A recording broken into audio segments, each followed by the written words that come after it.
Video చూస్తుంటే మీకు తెలుస్తుంది. ఇది కూడా ఏం బ్రాండెడ్ కాదు, జస్ట్ ఒక ఫ్యాన్సీ స్టోర్లో ర్యాండమ్గా తీసుకున్న లిప్ పెన్సిల్ ఇవి. So sorry, lip liner.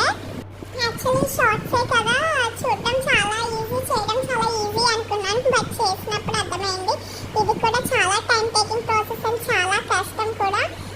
చాలా కాన్సన్ట్రేషన్తో చేయాలి.